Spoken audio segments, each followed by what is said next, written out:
Maka dari itu, tentukan dulu target pasarnya kita itu siapa. Langsung ke customer itu siapa, atau kita merekrut reseller atau agen distributor, mereka itu siapa. Itu harus ditentukan. Nah, ketika target marketnya sudah tepat, yang kedua yang harus kita bikin produk ngangenin. Ngangeninnya itu berdasarkan kebutuhan dan keinginan pasar. Kita riset pasar, kita tanya kebutuhan mereka apa, keinginan mereka apa, problem mereka apa, solusi yang dibutuhkan dengan hadirnya produk kita itu nanti apa, kan dalam bentuk produk, ngangenin. Point of view-nya para pasar, bukan dari produsen, bukan dari kita sebagai brand owner.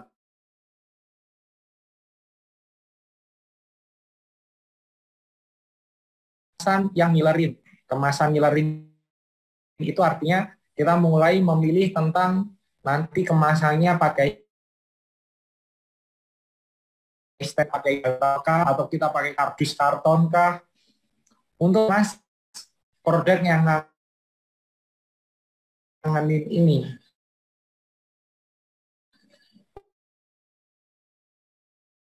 Nah, kemarin sama. Jadi yang ketiga itu, lalu yang keempat baru kita bikin merek yang ngetop. Merek yang ngetop itu ya fungsinya untuk nempel di brand kemasan kita, di brand banyak. Baru setelah itu selesai, macam-macam sudah mantap, setelah itu baru kita tentukan kita mau pakai saluran distribusi dan promosinya itu pakai apa. Ada macam-macam. Saya ketemu dengan berbagai macam brand cemilan atau owner cemilan, itu mereka nggak melulu semuanya pakai jaringan reseller. Bahkan kita sebagai pengusaha pun itu pakai reseller, alias banyak macamnya. Misal, ada brand-brand besar yang memilih nggak pakai reseller, tapi mereka pakai retailer, atau mereka masuk ke offline langsung. Jadi nggak ada tangan reseller-reselleran antara brand, antara owner di sini, mereka langsung ke prinsipal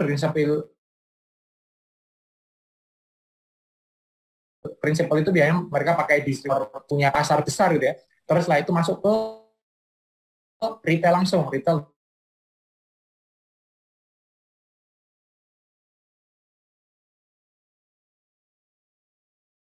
namanya saluran distribusi itu nggak melulu soal reseller tok. Jadi banyak macamnya. Ada beberapa produk yang saluran distribusinya itu pakai marketplace tok. Mereka nggak pakai reseller, mereka nggak pakai retailer. Market online, misal pakai YouTube langsung ke user, TikTok langsung ke user, TikTok dan semacamnya. Itu juga bisa. Jadi nggak melulu wajib. Jadi reseller itu cuma pemilihan kita memilih jenis distribusi reseller itu hanya salah satu dari sekian banyak bisnis model yang lain. Ada juga masuk itu mereka juga masuk ke proyek-proyek gitu ya, masuk ke misal saya pernah ketemu sama salah satu brand yang ada di Tangerang Selatan, ya. Jadi investornya itu beliau brand atau Valen biasanya di podcast menceritakan soal investor-investor, itu investornya itu beliau. Nah, beliau itu punya Sari Mandi Group. Rumahnya di Tangerang Selatan, pabriknya juga di Tangerang Selatan. Nah, saya berkesempatan buat ngobrol, bahkan pernah menginap juga di rumah beliau. Saya ngobrol dan sharing waktu itu, beliau juga salah satu bisnisnya itu di cemilan. Beliau nggak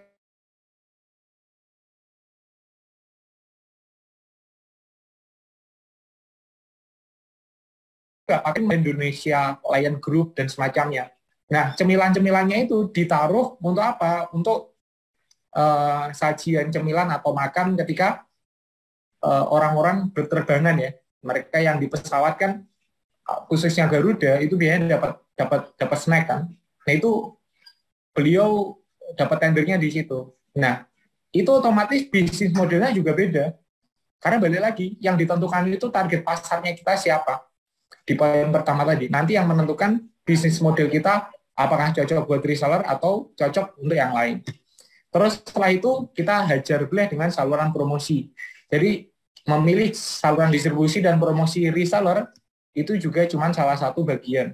Nah teman-teman, kita sudah prolog dengan sharing tipis-tipis soal masalah reseller.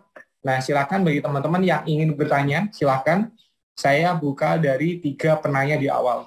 BTW ini kita batasi cuma sampai jam 9.30 ya Mbak maksimal. Iya, Kemarin pernah kita sampai jam 10:30 ya, mantap luar biasa. Nah ini kita batasin ya, kita batasi mending kalau yang bertanya biar pertanyaan itu mulai up-upnya itu jam 9 ke atas.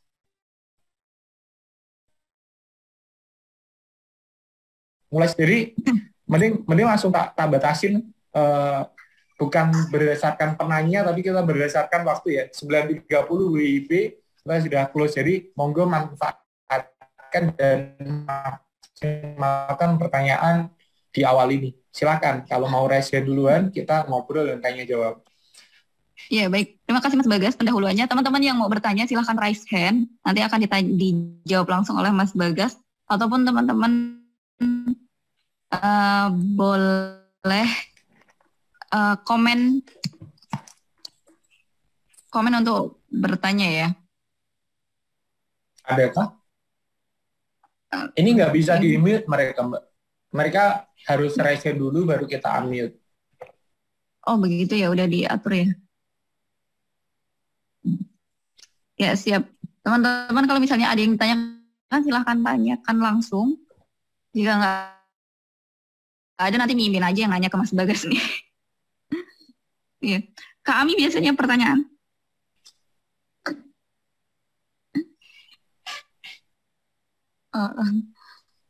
Kalau Lion Grab sebagai apa nih? Baik. Oh Mimin, siap. Gimana cara masuk ke, nggak tahu saya. Itu mereka punya privilege sepertinya. Jadi Bang Simon itu nggak tahu ya, rata-rata sih kalau masuk ke instansi dan semacamnya itu pakai privilege lah mereka. Ada orang dalam lah. Mereka bagi hasil biasanya sama orang dalamnya itu. Teman ditolak sama Mart itu biasanya kalau kita kenal sama orang dalam lalu kita langsung bagi hasil sama orang dalam itu sebenarnya bisa. Tinggal kita negosiasinya aja. Ini udah jadi rahasia umum lah orang dalam itu sebenarnya kalau di Indonesia tuh.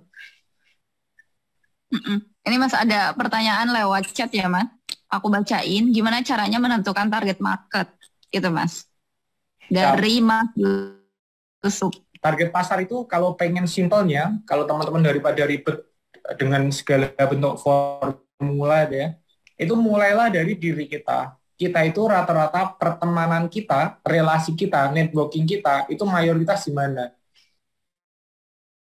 Kalau ternyata mayoritas pertemanan kita hanya kita kenal atau mereka kenal kita, itu lingkupnya di kampus, organisasi, terus di kuliah, di kantor, atau di SMA, SMP, alumni-alumni, mending saran saya fokus marketnya adalah reseller.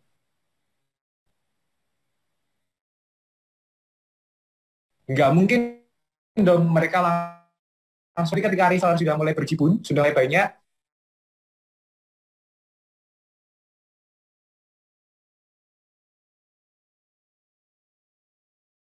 nah teman-teman pasti kita semakin meluas ya.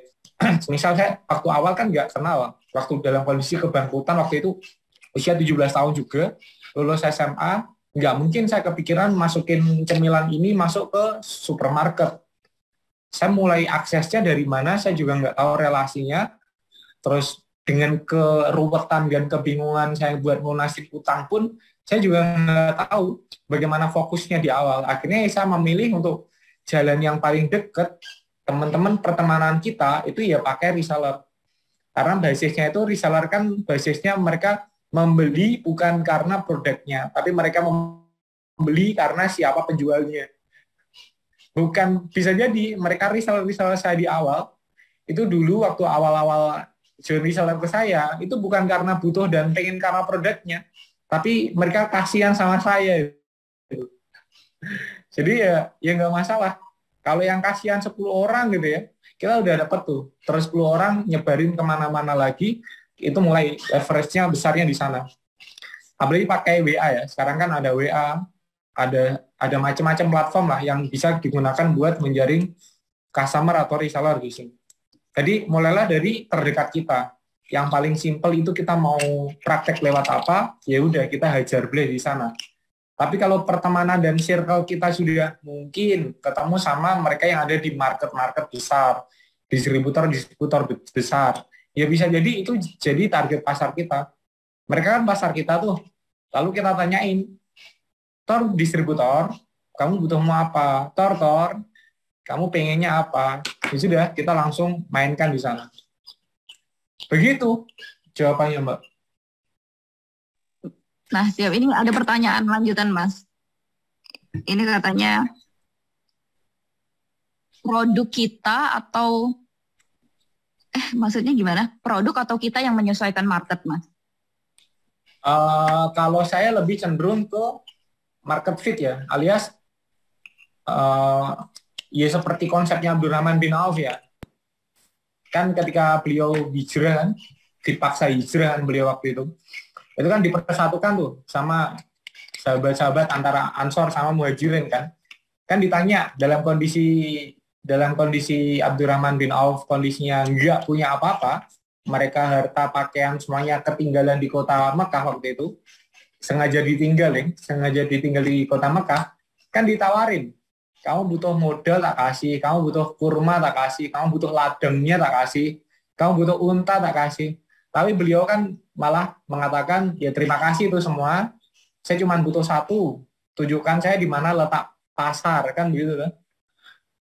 Nah, tunjukkan aku di mana letak pasar, itu mengacunya menurut saya adalah dari situ kita bisa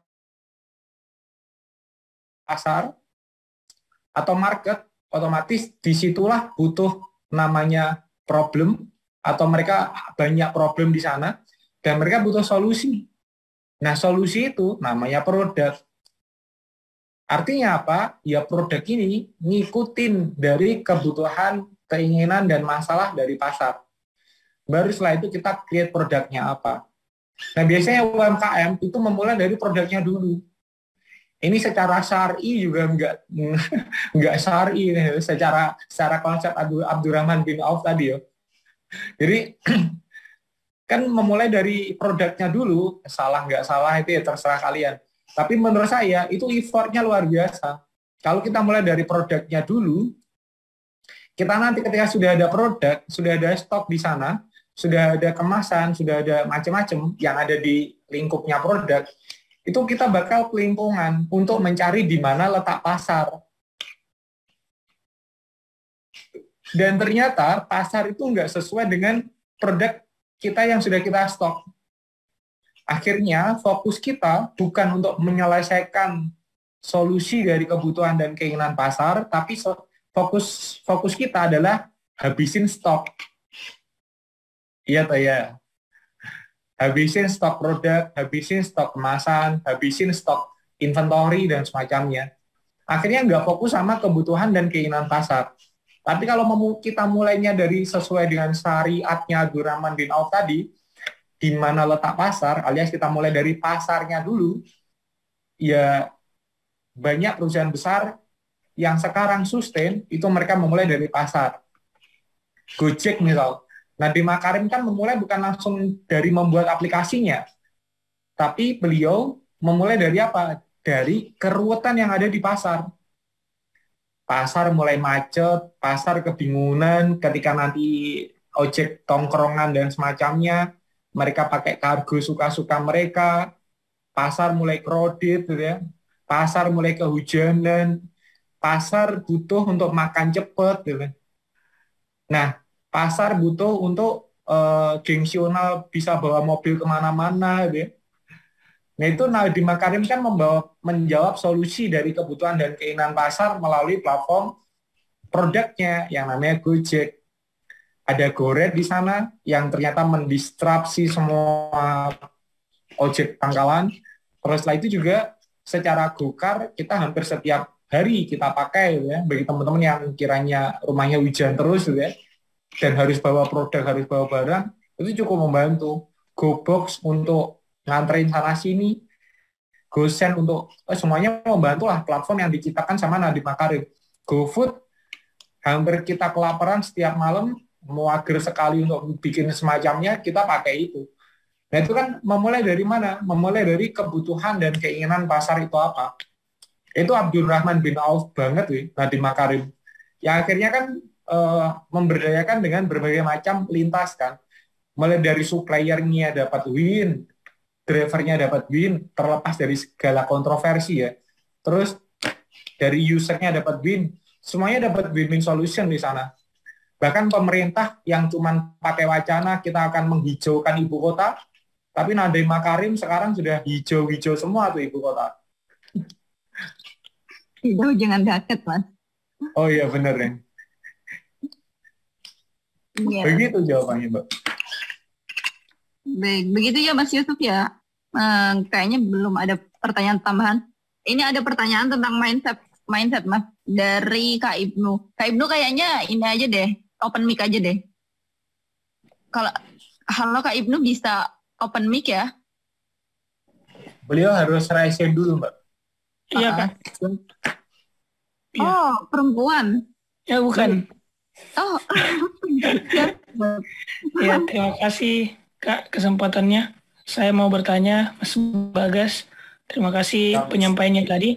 Yang mau saya tanyakan, mindset apa yang sebaiknya harus kita miliki sebelum membangun tim reseller ini agar dia bisa long lasting? Karena banyak saya lihat juga dan saya alami, kebanyakan kita awalnya memang mungkin banyak, tapi lama-kelamaan resellernya habis, hilang. Nah, mungkin bagaimana caranya di situ, Mas? Terima kasih. Siap. Sebenarnya poinnya di sini, Mas. Mindsetnya reseller di awal itu kita kudu pakai mindset ini ya. Mereka itu datang dan pergi ya. Jadi emang beneran isi kami sigu gitu. Nah, ketemu mindsetnya mungkin di bagian ini. Setiap orang, bukan hanya reseller ya, itu nggak ada yang loyal. Saya punya mindset di benak saya, meskipun nanti kita punya pasangan ya, kita punya tim, kita punya leader, kita punya reseller, kita punya apapun itu mereka itu nggak ada yang setia sama kita. Jadi poinnya di sana. Jadi setiap orang itu nggak ada yang setia. Mereka itu setia dengan satu hal. Mereka setia dengan kebutuhan dan impiannya. Jadi kalau ternyata kita punya tim, kita punya leader, kita punya reseller, kita punya pasangan, atau apapun itu, mereka kok ternyata selingkuh, mereka kok ternyata nggak setia sama kita, bisa jadi kita sebagai pasangan, kita sebagai leadernya, kita sebagai brand owner, kita sebagai produk yang kita sediakan untuk mereka, itu ternyata nggak menjawab kebutuhan dan keinginan atau impian pasangan kita, reseller kita, tim kita, leader kita, dan semacamnya. Karena prinsipnya, setiap orang itu nggak ada yang loyal. Mereka itu cuma loyal bukan sama pasangannya, mereka loyal bukan sama produknya, mereka loyal bukan karena perusahaannya. Mereka loyal karena kebutuhannya tercukupi di sini, dan juga impiannya bisa mereka wujudkan di sini. Kalau ternyata pasangan itu ternyata ya, yang awalnya dia cinta berat ya, tapi ketika dijalankan, ternyata kok kebutuhanku nggak dicukupi ya di sini, atau ternyata impiannya nggak bisa diwujudkan bersama dia ya, itu dia kalau ketemu dengan spiritual yang bagus, dia akan sabar karena dapat surga. Tapi kalau dia spiritualnya, fondasinya nggak kuat gitu ya mau nggak mau akan cari sesuatu hal lain yang itu ternyata bisa mewujudkan kebutuhan dan juga impiannya. Begitupun reseller. Jadi ketika reseller kita selingkuh atau mereka mundur tanpa berita, Nah itu kita yang introspeksi malahan, bukan kita malah nyalahin mereka, tapi kita yang harus introspeksi. Kita sudah ngasih kebutuhan apa ke mereka, atau impian mereka sudah terwujud atau belum dengan hadirnya produk kita, dengan hadirnya profit yang ada di produk kita, dengan hadirnya kurikulum yang ada di produk kita. Nah itu yang harus kita introspeksi. Maka dari itu, pastikan ketika punya reseller, tim, atau pasangan, pastikan muter-muter. Kita asupin mereka dengan 3 hal. Yang pertama, asupin mereka dari segi spiritual, tarbiyahnya dikencengin. Yang kedua, asupin mereka dari segi intelektual, jadi secara otak itu mereka kita asupin dengan keilmuan, dengan briefing, dengan e-course, dengan workshop, dengan macam-macam. Intinya ilmu lah yang kita hajar. Yang ketiga, ya pastikan secara finansial mereka tercukupi. Dengan hadirnya kita sebagai leadernya, dengan hadirnya kita sebagai pasangannya, dengan hadirnya kita sebagai brand owner, itu kita harus mencukupi kebutuhan mereka itu. 3 komponen itu ya impian mereka kita bisa wujudkan dengan tiga poin tadi, spiritual, intelektual, dan juga finansial. Karena muter-muter ya, kan ceritakan berulang kan. Dari kisah Nabi Adam sampai sekarang, mereka yang tidak loyal, itu pasti di situ ketemunya antara misal nih, spiritualnya kenceng, tapi kalau dia ternyata finansial dan juga intelektualnya nggak kenceng, itu banyak-banyak mereka-mereka yang, tanda kutip ya, pemuka agama, yang ternyata juga nggak loyal dan setia. Gitu. Begitupun reseller. Kita misal nih, anggota-anggota yang ada di parlemen itu ya, mereka secara intelektual kurang intelektual.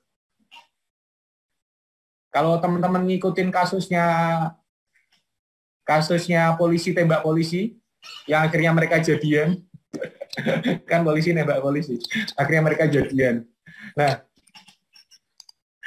jadi itu si cowok sama si cewek, itu mereka sekolahnya itu kenceng-kenceng semua loh.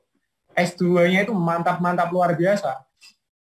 Terus mereka dari SMP Taruna Nusantara, dari macam-macam lah. Pokoknya latar belakangnya itu intelek semua. Tapi terus setelah itu, misal inteleknya udah dapet nih. Yang kedua, finansialnya udah kenceng. Bayangin, asetnya itu berapa ratus miliar. Itu kan luar biasa. Anggaplah nggak usah ratusan miliar lah. Asetnya miliaran gitu toh. Itu kan sudah secara finansial jauh dari ekspektasi kalau polisi seperti itu.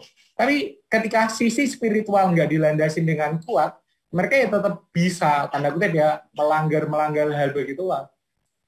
Maka dari itu, meskipun pangkatnya beliau di perusahaan kita, ya, misalnya kita adalah perusahaannya ya, meskipun mereka tingkatannya leader, mereka ada partner kita, tapi kalau ternyata kita nggak bekalin mereka secara 3 tadi, spiritual, intelektual, sama finansial, itu pasti ada sisi celah untuk nyolong ya, celah untuk selingkuh, celah untuk muntaber, mundur tanpa berita.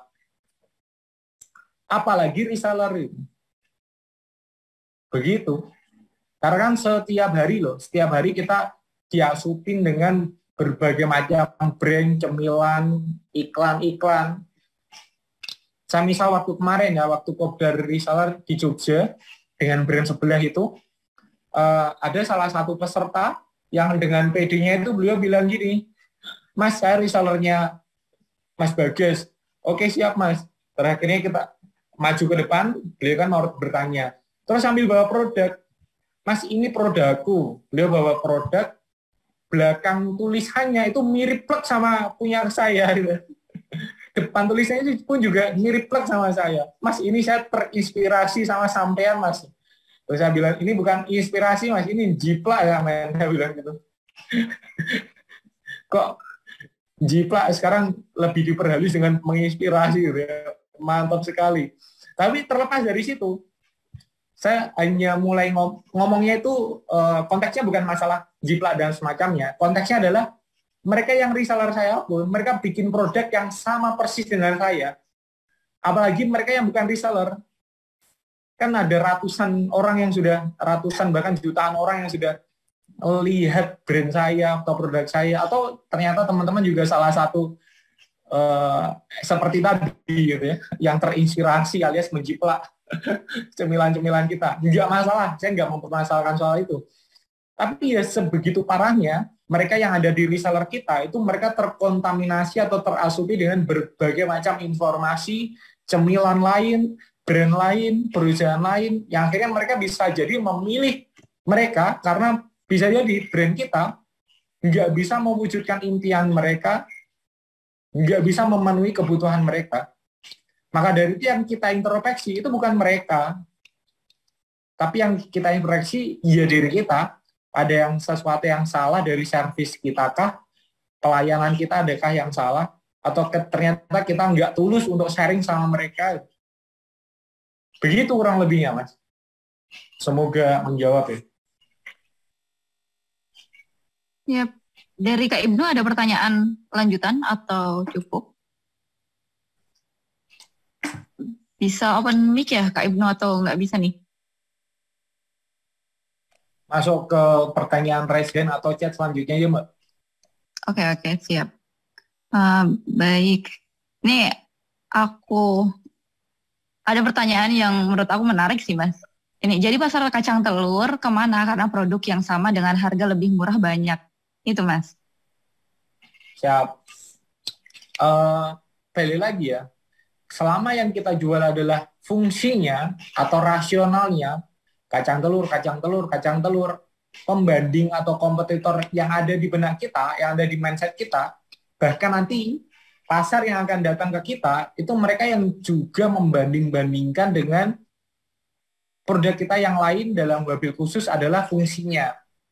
Kacang-kacang yang lain, kacang telur yang lain, gramatur yang lain, kualitas yang lain. Nah, maka dari itu, yang kita jual adalah apa? Brand kita, pecah telurnya. Bagi teman-teman yang join ya. Jadi yang kita jual adalah brand kita, pecah telurnya. Yang kita kampanyekan apa? Bukan soal kacang telurnya toh, tapi yang kita kampanyekan adalah inspiratif dari YouTube-nya pecah telur. Itu bisa jadi yang kita mainkan. Dan teman-teman, BTW Mbak Min, share link bit.ly-nya di kolom chat aja nggak apa-apa, Mbak. Langsung. Oh, ya. Daripada saya harus masuk ke chat terus untuk copy paste. Nah, bagi teman-teman pun juga, misal ya, ketika sudah join bergabung sama kita pun, itu juga akan di mentoring atau di maintain ya, secara japri, secara privat sama Mimin. Kalau Mimin ternyata nggak maintain ya, slow respon, hajar brutal mereka, telepon brutal mereka, komplain aja dan semacamnya itu hajar play nggak masalah. Karena ya dan yang dibina itu bukan soal masalah kita jualan kacang ya, tanda kutip kacang telur yang kita jual, bukan begitu. Tapi kita menjual ada sisi mentoring benefit yang mereka dapatkan ketika join bersama kita. Bahkan bisa jadi pecah telur snack ini cuma sebagai batu loncatan mereka untuk mendapatkan relasi yang berkualitas, atau ternyata mereka bisa mendapatkan networking yang jauh lebih mantap luar biasa. Bahkan bisa jadi pecah telur snack itu hanya sebagai batu loncatan untuk teman-teman punya brand sendiri yang itu dikelola secara lebih profesional dan di manajemen dengan baik. Entah mau nyontek sama pecah telur snack pun juga nggak masalah gitu. Nangkep ya? Apalagi ketika nanti teman-teman gabung atau berjualan pecah telur snack, itu kan berpotensi mengangkat brand personalnya teman-teman. Karena apa? Potensinya itu bisa diliput masuk ke YouTube-nya pecah telur. Itu kan salah satu poin yang tanda kutip ya nggak masuk di akal kalau kacang telur ini cuma di harga 15.000. Tapi kalau yang kita soundingkan adalah ini kacang telur, varian rasanya jagung bakar, varian rasanya original, varian rasanya spicy, misal nanti ada varian baru, atau ini gramaturnya 100 gram, ini gramaturnya ada yang 200 gram, ini ada yang versi kiloan. Lah, apa bedanya dengan brand-brand yang lain? Apa bedanya dengan kompetitor-kompetitor yang lain yang ternyata mereka menawarkan kacang telur yang jauh lebih besar, lebih berat, dan jauh lebih murah. Karena patokan yang kita tawarkan ke mereka itu cuma fungsi, fungsi, dan fungsi. Nggak ada sisi emosional benefitnya. Nggak ada sisi gengsional benefit. Karena balik lagi ya, setiap orang itu bisa jadi mereka membeli bukan karena kebutuhan fungsinya, tapi karena ada sisi emosional yang dia dapatkan. Karena pertanyaan ini mirip dengan teman-teman yang ternyata berjualan ayam goreng, itu ayam gorengnya bukan tipe-tipe KFC gitu. Tapi yang berjualan ayam goreng yang ada di KFC pinggir jalan. Mereka yang di KFC pinggir jalan sama-sama jualan ayamnya, sama-sama jualan dadanya, sama-sama jualan kremesannya. Tapi apa yang bedain KFC beneran? Satu dada atau satu pahanya itu Rp20.000 dan mereka antrinya luar biasa, sama mereka yang ada di KFC pinggir jalan dengan harga yang cuma Rp5.000, Rp6.000 per dada atau per paha, dengan dada yang sama, dengan ayam yang sama, dengan pahanya yang sama. Tapi apa yang bedain mereka ini antri dan mereka ini orang drive-thru aja sing pinggir jalan. Kita langsung di atas motor langsung mbak ya. Nih 10.000, aku minta 3 ya, kurang drive-thru aja KFC pinggir jalan. Tapi hal begitu pun ternyata juga nggak membuat KFC pinggir jalan itu naik kelas. Dan kita malah membanding-bandingkan kan dengan KFC pinggir jalan yang lain. Ini kok tepungnya dikit, ini kok ayamnya dikit. Tapi ketika kita masuk ke KFC beneran, nggak ada tuh namanya, Mbak, saya minta ayamnya tambah 1 ya. Ini gratis wes, sampel wes, ini aku minta kremesan wes. Kan nggak ada. Bahkan di sana kita bawa saus sendiri. Maksud saya nuangin saus sendiri ya. Nuangin saus sendiri, makan sendiri, bersih-bersih meja sendirian gitu ya. Karena apa? Nggak semua orang itu membeli ayam dan dadanya. Tapi mereka itu membeli karena gengsionalnya itu. Hirupan freon AC-nya itu. Mereka membeli ketika di-upload di sosmed berpotensi untuk dapat like yang ratusan daripada di KFC pinggir jalan mau ngefotonya malu-maluin gitu ya. Tapi di KFC yang beneran kita bisa berpotensi untuk FYP gitu ya. Di TikTok. Nah itu kan yang dibeli itunya. 20.000 yang dibeli untuk satu paha atau satu dadanya KFC itu kan di situ. Mereka bukan membeli ayam gorengnya. Begitu. Jadi yang kita mainkan adalah jangan lupakan untuk mengedukasi secara emosional benefit. Di sini bisa dapat grup, bisa dapat mentoring, bisa kenal, ketemu, kopdar dengan relasi networking yang super duper berkualitas. Karena kan secara mindset kan mereka growth ya. Tanda kutip, mereka pasti pengen bertumbuh. Itu kan juga jauh lebih besar, lebih mahal kalau kita edukasi hal itu. Jadi nggak perlu soal ini kacang, ini varian rasanya ini. Begitu Mbak jawabannya. Siap. 20-27. Mas, satu pertanyaan lagi ya Mas? Gak apa-apa? Siap. Gak apa-apa. Oke. Baik, di sini ada. Kenapa satu pertanyaan? Oh, ini sampai jam berapa tadi Mas? Sampai 21.30 ya? 21.30. Oh. Ya, berarti Masih ini aman. salah. Siap. Berarti masih banyak. Ini banyak banget Mas.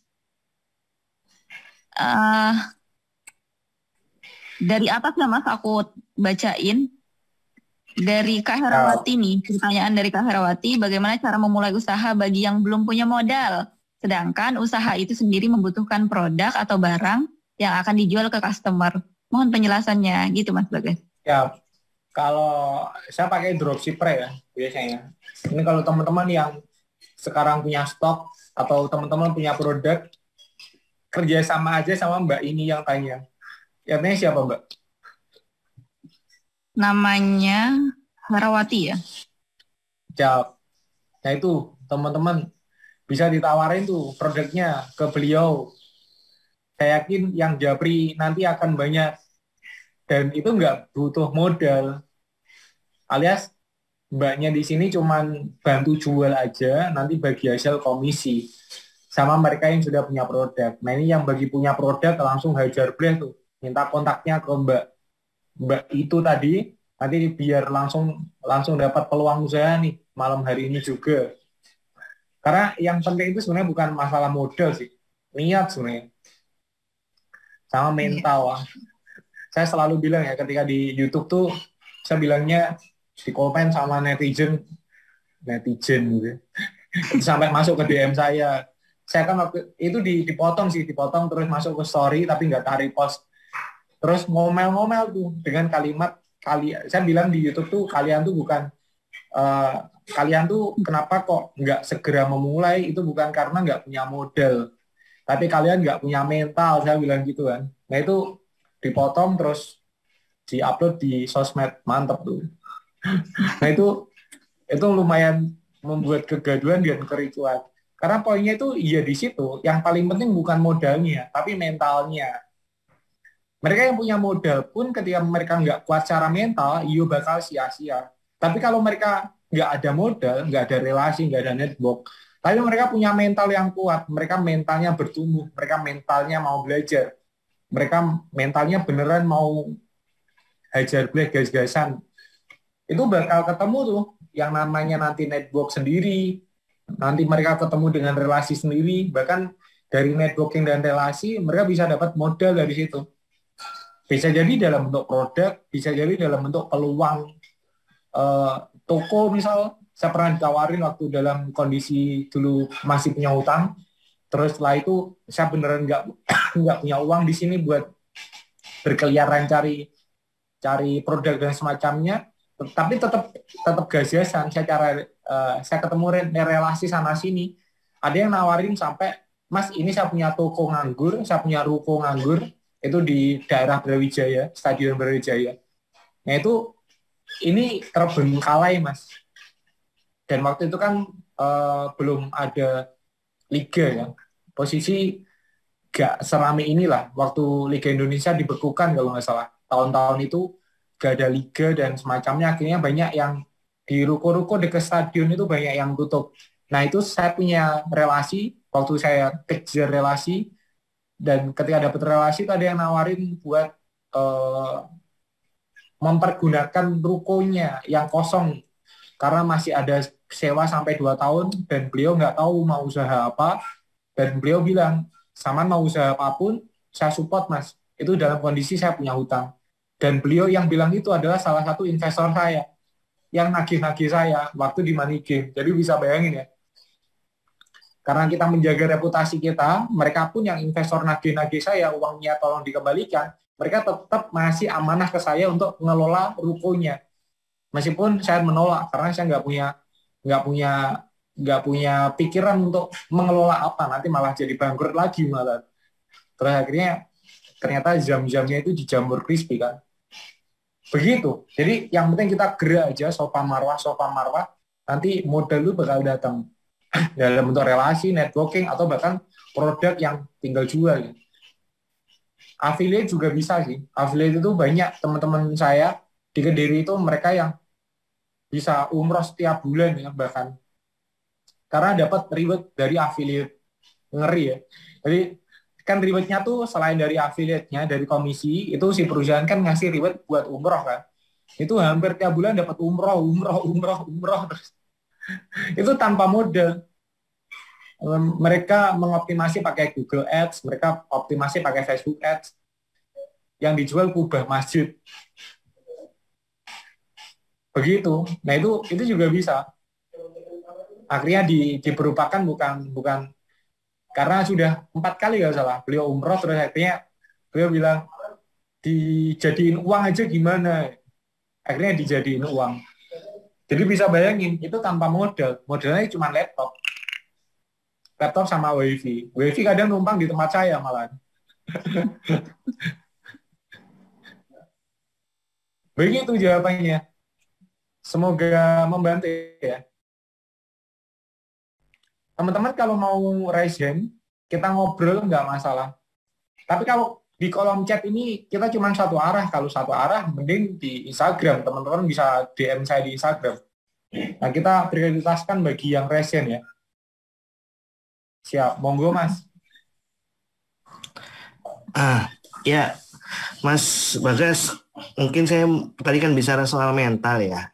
Saya tuh punya mental kalau misalkan udah bisnis jalan mulai rame, terus tiba-tiba males gitu tuh. Ah males ah, udah selesai gitu kan. Jadi saya cerita dulu. Dulu itu saya memang coba bisnis jualan yogurt. Jadi saya ngambil yogurt dari apa ya, produsen lah. Jadi kan emang tanpa modal. Saya taruh-taruh di beberapa warung. Pertama ya sepi, nggak ada yang inilah, nggak lama lama lakunya gitu kan ya. Terus lama akhirnya alhamdulillah tuh mulai laris. Terus akhirnya dari laris saya dipercaya dikasih pinjem kulkas tuh khusus yang buat apa yogurt ya. Nah pas dapat kulkas malah justru saya males. Harus untuk jualan lagi, untuk keliling-keliling lagi. Karena panas dan sebagainya lah. Udah tuh itu selesai. Terus coba saya bisnis rental PS ceritanya. Awal saya survei ke beberapa rental PS untuk cari tahu gimana biar rame. Seminggu, 2 minggu sepi. Akhirnya sebulan, 2 bulan mulai alhamdulillah rame. Pas mulai rame, males lagi. Akhirnya saya jualin semua modalnya. Ya rugi lah. Terus banyak lah pokoknya beberapa bisnis yang saya jalanin. Ketika sudah mulai rame, saya males gitu tuh mas. Nah, kira-kira ada tips nggak biar kira-kira kalau jalanin bisnis tuh kalau udah rame bukannya malah males tapi tambah rajin gitu tuh. Siap. Kalau versi saya mas, untuk nguatin rasa semangat itu, saya mesti senggol ke tim mas. Jadi kalau saya udah nyenggol ke tim, itu sebenarnya buat nyemangatin saya sendiri sebenarnya. Kita mulai rekrut tim karena balik lagi ya. Enggak selamanya kalau kita malas, tim ikut-ikutan malas. Ada beberapa tim yang ketika kita malas, mereka bahkan bisa rajin dan gas-gasan pol-polan. Itu ketika kita singgol ke tim, mbak, mas, problemmu apa? Terus kamu butuh solusi apa dari saya? Atau mbak, mas, kamu mau usaha apa setelah bergabung di tempat kita? Daripada misalnya dia udah pengen resign atau pengen nggak di tempat kita, tapi secara itu dia baik. Ini kan aset kan. Kalau dia lari dan kabur atau nggak di tempat kita, kita juga bingung dapetin beliau atau dia seperti apa. Nah itu kita tanya ulang ke mereka buat ngecas energi itu, ngecas semangat itu ke kita. Mbak atau mas, problemnya di kerjaan apa? Kamu butuh solusi apa dari saya? Atau kita tanyakan ke mereka, setelah dari kerjaan ini, kamu mau melakukan apa? Kamu butuh solusi apa dari saya? Kita partneran yuk, kita joinan bareng yuk. Itu akhirnya ngecas rasa energi kita itu jadi tumbuh lagi. Dan poin yang kedua, setelah kita coba ngecas secara internal, kita ngecas diri kita secara eksternal. Silaturahim, mas, kuncinya. Silaturahim ketemu dengan orang baru, yang orang baru itu 2 kali lipat penghasilannya di atas kita. Minimal ya. Misalnya penghasilan kita sebulan udah 100 juta. Kita harus ketemu orang baru dengan minimal penghasilan 200 juta. Ketemunya di mana? Komunitas-komunitas pengusaha. TDA ada, HIPMI ada, Kadin ada. Tinggal kita cari aja di Google. Di kota apa kita, lalu komunitas pengusaha apa yang ada di kota kita, dan mereka sering kopdar. Rutin kumpul sama mereka, ketemu ngopi aja sama mereka. Meskipun niat insonya ngopi, tapi obrolannya itu pasti soal masalah omsetmu sekarang berapa. Kamu problemnya di perusahaan apa? Masalahmu apa? Ketika kita ngomong omset kita sekian, itu malunya luar biasa, mas. Sama mereka. Ada rasa malu di sini. Malu kan itu fitrah kan, yang udah dikasih Allah ke kita. Ketika malu itu muncul, mereka bakal akan ngembleng kita dengan macam-macam caci dan magian. Kamu eman-eman bro, usiamu masih muda bro, relasimu juga masih luar biasa bro, ayo tadi gas dan semacamnya. Kamu butuh usaha apa? Kamu butuh bantuan apa? Dan itu banyak banget orang-orang di luar sana yang ketika kita ajakin ngobrol ngopi mereka, itu pasti keluar macam-macam. Atau minimal mereka bahkan curhat atau sambat ke kita ya. Kayak kemarin waktu pandemi itu, ketika kita kumpul sama mereka itu, mas, mereka ngobrol, ya ngopi lah kita biasanya setiap Sabtu atau setiap ada kompetisi bola ya, futsal dan semacamnya atau badmintonan bareng. Itu mereka ngobrol, "Wah, bro, ini pandemi, saya harus setiap bulan itu ngisihin uang untuk gaji karyawan itu sampai 1 miliar." Saya mikir, wah, gaji karyawan 1 miliar gitu. Nah, kita denger kayak gitu, itu udah bikin semangat kita lagi loh, Mas. Apalagi mereka nanti cerita omsetnya, mereka cerita dapat tender di sini, dapat proyek di sini, mereka akan launching ini, mereka akan bikin produk ini dan itu, kita pasti ngecas lagi semangat. Atau pengen shortcut lagi, akumulasikan uang atau tabungan teman-teman yang teman-teman malas ya, untuk ikut workshop seminar. Ikut workshop, ikut seminar, nanti bakal ngecas itu nanti. Ngecas energi kita lagi. Makanya saya selalu bilang ke teman-teman terdekat ya, yang ada di tempat kita, daripada saya keluar uang 10 juta untuk liburan, misal liburan ngawur lah, misal ke Indonesia, kita trip kemana-mana, saya lebih baik 10 juta itu keluar untuk ikut workshop. Workshopnya Pak Mardigu misal, workshopnya Helmi Yahya misal, workshopnya Mas Sandiaga Uno misal begitu. Karena apa? Di sana nanti terlepas dari ilmunya saya yakin teman-teman bakal dapat di YouTube. Di YouTube itu sumber ilmu, misal. Tinggal searching apapun keluar, visualnya keluar, videonya keluar, semuanya keluar lah kalau di YouTube. Nggak perlu workshop-workshopan. Tapi ngecas semangat, ngecas energi itu tadi. Ketemu sama sekomplotan segeng di workshop itu udah langsung bikin gemeter dan merinding, Mas, langsungan. Jadi uang-uangnya itu diinvestasikan aja ke sana. Kalau investasinya itu rata-rata ke liburan, itu malah nanti kan di sana kan rasa senang ya, endorfin yang kita dapat. Nanti ketagihannya itu buat kita healing nanti malah. Buat nanti penyembuhannya nanti kita malah liburan. Itu cuman meredakan masalah kalau liburan. Tapi ketika pulang itu ya tetap lemes lagi, tetap males. Bahkan saya ketika selesai liburan itu malah ketemu capek malah. Tapi ketika pulang workshop, meskipun workshopnya itu di luar kota, terus sampai berhari-hari, bahkan sampai berjam-jam, itu setelah pulang, itu rasanya malah berenergi kita. Begitu. Ini workshop yang recommended itu kalau di kisaran harga 1 jutaan ke bawah, ikut workshop kelasnya TDA. TDA itu murah-murah. Ketika aja di sosmed TDA aja, itu bakal muncul TDA manapun, kota apa, nanti bakal ada workshop. Itu 1 juta ke bawah. Kalau teman-teman ada budget 1 juta lebih, tapi di bawah 3 juta, itu ikut kelasnya Business Hack. Ketik aja di sosmed, di Instagram, Business Hack. Ya, Business Hack, HACK. Business Hack. Itu range-nya di antara segitu, 1 jutaan, 2 jutaan, 3 jutaan. Nah, kalau 3 jutaan ke atas, anggaplah 4 juta dan semacamnya, saran saya ikut workshop-nya Pak Subiakto Laksono, Pak B. Bisa bikin brand. Lalu yang kedua, ikut workshop-nya Mas Dodi Zulkifli. Ketik aja di Google ya, Dodi Zulkifli, nanti ketemu di Instagram, nanti bakal ada tulisan lah soal masalah kelas workshopnya itu minimal sebulan sekali mereka bikin lah begituan. Terus pengen ngecas lagi ikut eCamp, Entrepreneur Camp, eCamp, ECAMP, eCamp, Entrepreneur Camp. Nah di Entrepreneur Camp itu nanti sama Mas Jaya Siabudi. Itu workshopnya 3 hari 2 malam, seru abis. Itu juga recommended. Kalau teman-teman punya budget 4 juta ke atas. Dan nanti kalau udah 8 juta ke atas, pengen ngecas ya workshopnya Kang Dewa sih. Kang Dewa mantep tuh workshopnya.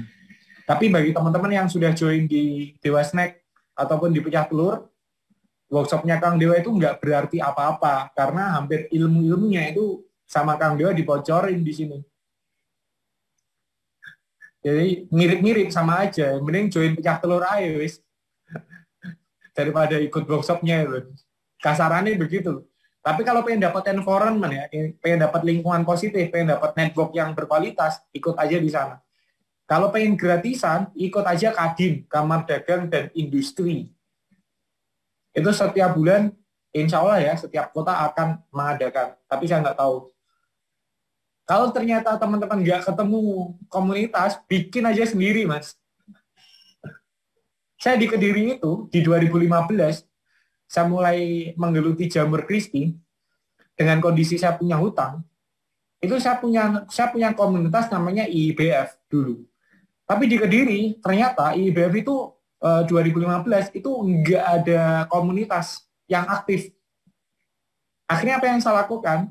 Saya bergerumbul, ya. Saya bertemu sama beberapa teman di komunitas yang ex-IBF itu untuk bikin komunitas sendiri. Meskipun itu nggak jalan, tapi itu cikal bakal TDA Kediri ada. Begitu kurang lebihnya. Jadi kalau ternyata dirasa kita nggak ada relasi, yang ternyata ada komunitas di kota kita, bikin sendiri. Misal nih, secara spiritual, kita pengen kuat secara spiritual kita, fondasi agamanya kita kuat. Tapi nggak ada komunitasnya, yang kita lakukan dulu, bikin sendiri komunitas itu. Dengan datangin ustadz sendiri dan semacamnya. Akhirnya ternyata sampai sekarang melahirkan legacy ya, melahirkan warisan.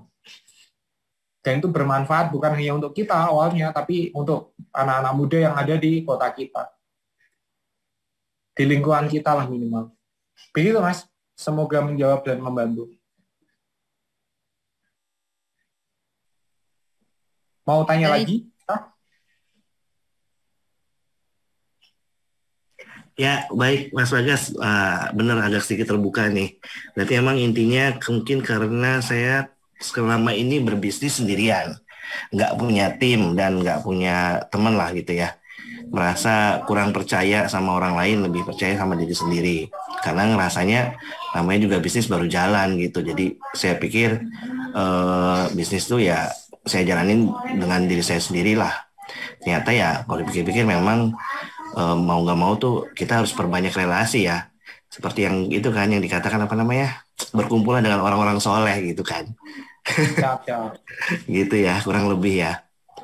Intinya sih. Definisi berkumpul orang-orang soleh itu meskipun kita nggak pernah sholat, kalau kita kumpul sama orang soleh, kita itu terpaksa sholat loh Mas. Ya itu dia makanya. Emang saya selama ini jarang sih kalau kumpul sama para pembisnis, jadi betul ya memang seharusnya perbanyak relasi, bergaul sama orang bisnis pasti ya bisa berbisnis gitu kan. Kalau bergaulnya sama orang-orang yang jual minyak wangi ikut wangi walaupun bau gitu. Kita nggak nyemprot gitu. Nggak nyemprot gitu. Oke, ya cukup inilah menjawab dan terima kasih banyak nih akhirnya terbuka. Siap. Oke, makasih Mimin. Siap. Terima kasih Kak Ayi. Kak Fahri sebenarnya, panggilnya Kak Ayi. Baik, terima kasih juga Mas Bagas. Ini teman-teman yang mau bertanya, Mimin prioritaskan silahkan raise hand ya. Ataupun jika tidak ada yang raise hand, Mimin bacakan pertanyaan yang udah banyak banget di kolom komentar. Kalau nggak ada yang raise hand, kita batasin sampai jam 9 toh ya. Wah. Ya. Ini. Wah, langsung. Baik, ini ada yang raise hand Mas. Ini Kak Muhammad Parinduri. Ya, silakan Kak. Ini langsung di open mic-nya. Assalamualaikum Mas Bagas. Ya, waalaikumsalam Mas. Mas, kalau buat harga diskon gimana ya? Harga diskon? Ya. Produknya apa Mas? Pecah telur sama sang dewa. Oh, siap.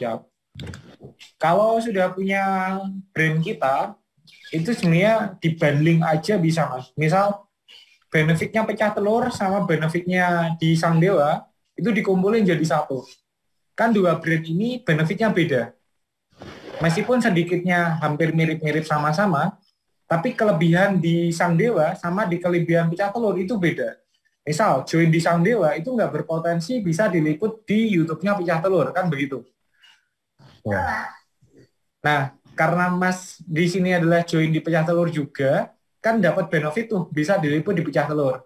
Nah itu benefitnya di sini dan di sini itu ditambahkan. Jadi ditambahkan benefit-benefit ini ditambah.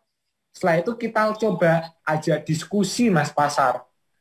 Kalau teman-teman dapat benefit ini dan ini, poin ini dan ini tuh poin-poin yang sudah ditambahkan antara sang dewa sama pecah telur. Nangkep di sini Mas? Ya. Setelah itu lempar diskusi atau kita ajakin interaksi sama pasar. Kalau di WA ya kita ajakin interaksi di story WA. Kalau di Instagram ya kita ajakin interaksi di story Instagram. Kalau di Facebook ya kita ajakin interaksi di status Facebook, misal begitu. Nah, ketika kita ajakin interaksinya soal apa? Soal kalau sudah mendapatkan benefit ini, nanti dijelaskan. Ini tambah ini. Menurut kalian harganya rata-rata berapa ya? Atau harga yang pantas untuk benefit ini semua itu berapa ya? Nah nanti akan nimbrung loh, akan banyak diskusi. Nah muncul harga, muncul berapanya di screenshot Mas. Screenshot masuk lagi ke story, kalau pakai story masuk lagi ke Instagram, masuk lagi ke Facebook untuk kita mulai arahkan bahwa harganya itu sekian. Harga sekian itu misal begini. Misal nih teman-teman join pasukan, rekrut aja mereka untuk jadi reseller kita.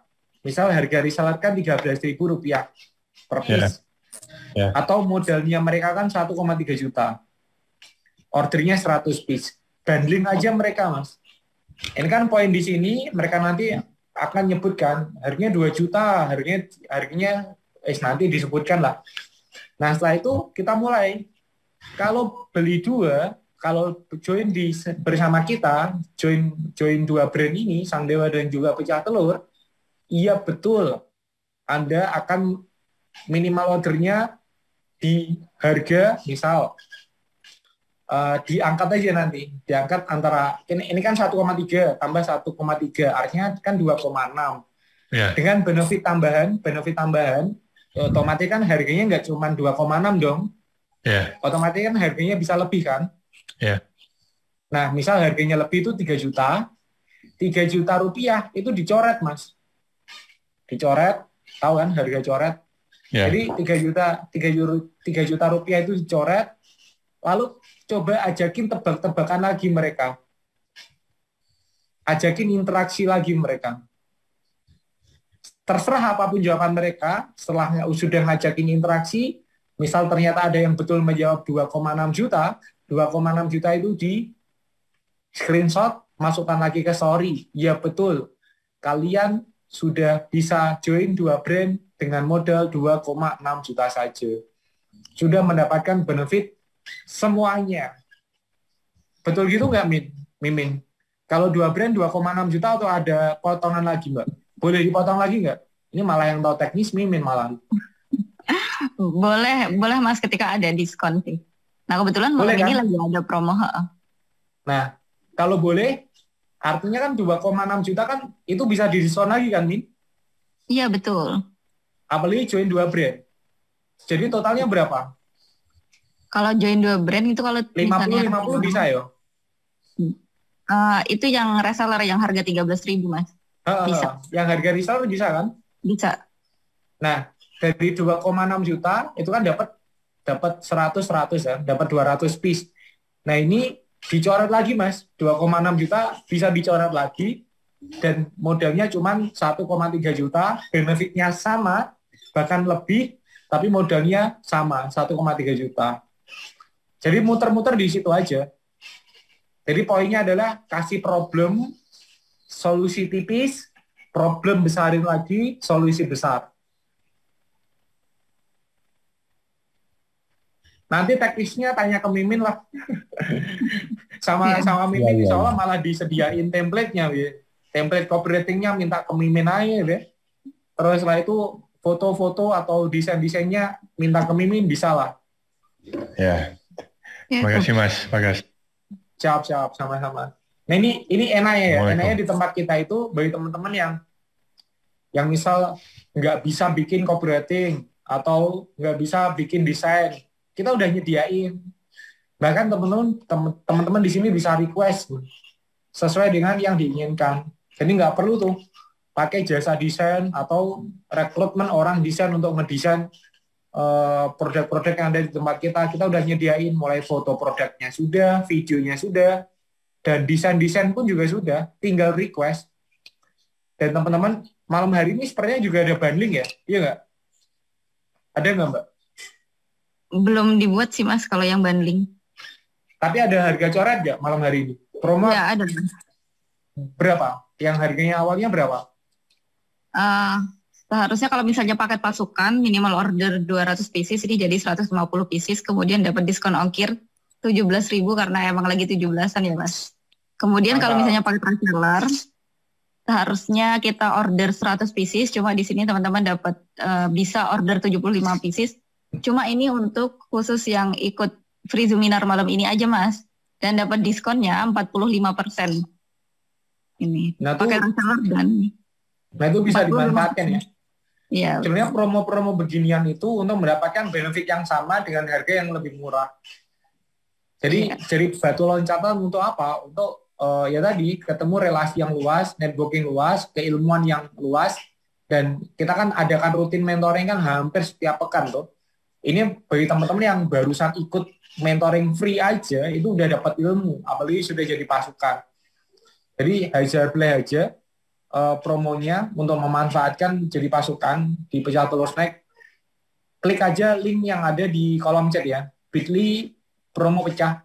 Itu diklik, nanti tersambung sama kita, nanti diajar dan di follow up sama Mimin. Begitu ya teman-teman. Kita lanjut ke pertanyaan. Ya, aku bacakan lagi ya Mas ya. Siap.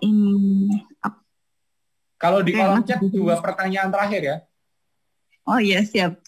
Nih, dari Kak Aditya Panji Wicaksana, Mas Bagas, izin apakah jualan harus sesuai dengan passion kita biar maksimal hasilnya?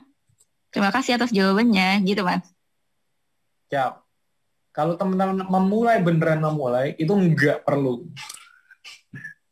Misal ya kayak saya itu nggak bisa goreng. Saya nggak bisa goreng apapun.